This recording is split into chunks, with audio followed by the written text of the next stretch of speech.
अस्सलामुअलैकुम वरहमतुल्लाह। Basics of Islam में आप तमाम नाज़रीन का खैर मक़दम है।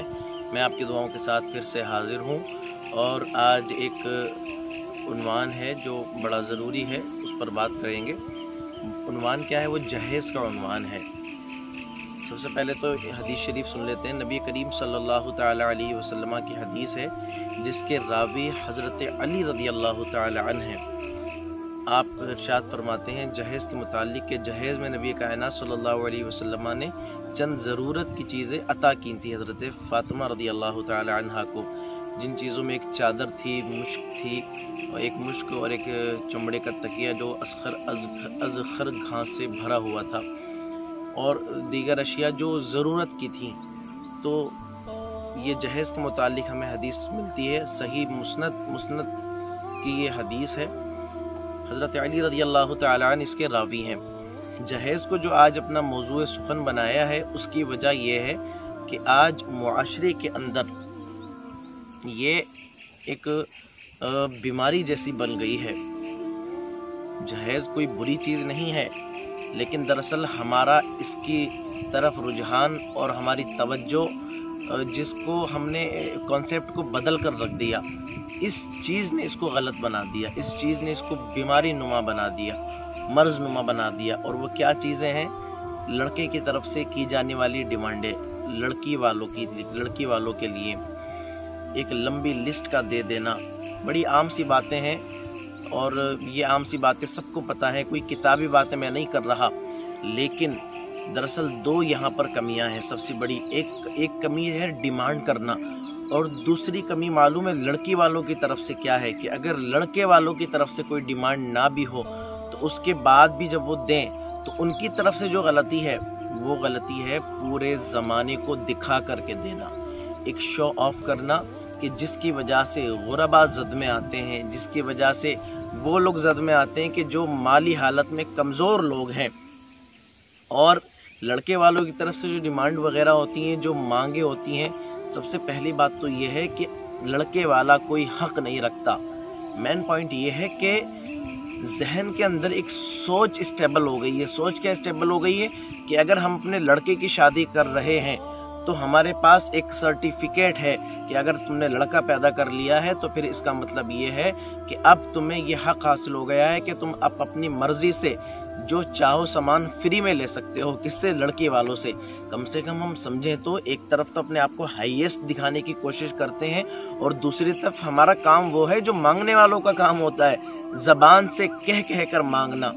और अब इंसान को थोड़ा सा ऐसा लगने लगा है कि यार ज़बान से कह के मांगेंगे, थोड़ी अपनी इज्जत पे भी हर्फ आने लगा है, तो इनडायरेक्टली मांगने के तरीके ईजाद कर लिए गए हैं।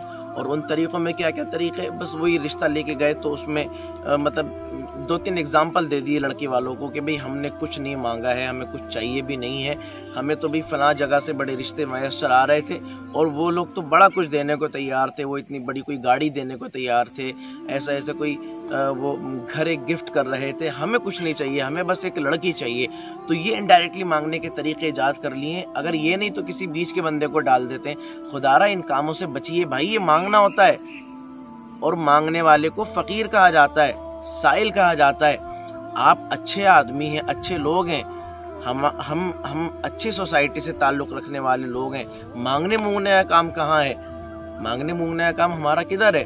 और जो लड़की वालों की तरफ से, उनसे भी बड़ी मुअद्दबाना गुजारिश और अर्ज़ है कि जब आप अपनी बेटी को दें, अल्लाह ने अगर आपको नवाजा है तो आप यकीनन जो चाहें दें, जितना चाहें दें। अगर अल्लाह ने आपको नवाजा है, लेकिन खुदारा आप उसका शौक़ मत करिए, आप उसको ज़ाहिर करके मत दीजिए, ज़माने को मत दिखाइए।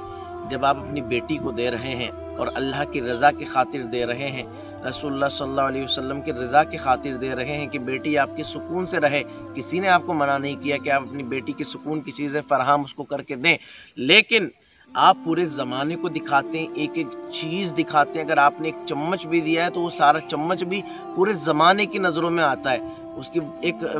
उसकी स्पेशली वीडियोग्राफी, फ़ोटोग्राफी होती है, ये किस ट्रैक पर चल दी है, ये कौन से तरीक़े हैं।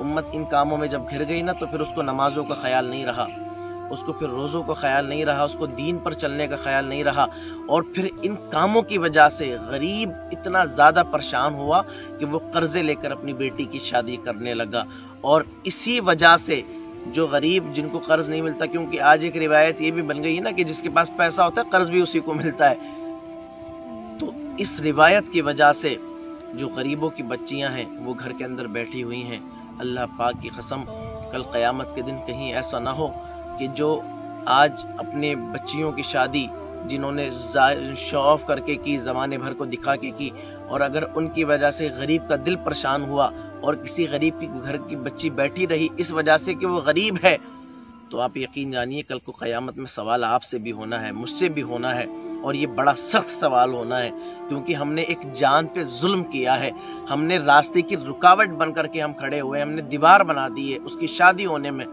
کیونکہ ہم نے جہیز اتنا دیا وہ نہیں دے سکا بیچارہ، ایک لمبی ایک چوڑی دیوار بن گئی۔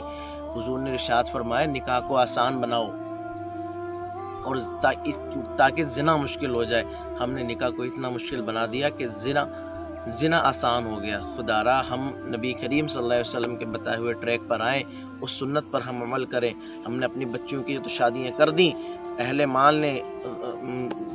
مال نے حیثیت والوں نے اپنے بچوں کی شادی تو کر دیں، لیکن ان کی شادی کو مشکل بنا دیا کہ جن کے پاس پیسہ نہیں تھا، جو غربت کے مارے ہوئے تھے۔ تو خدا را اب اپنے آپ کو سنبھالیں۔ اللہ تبارک و تعالیٰ سے میں دعا کر رہا ہوں اللہ پاک ہمیں ان باتوں پر عمل کی توفیق دے، سنت رسول صلی اللہ علیہ وسلم پر سختی سے عمل کرنے والا بنائے۔ وآخر دعوانا ان الحمد للہ رب العالمین۔ اللہ حافظ۔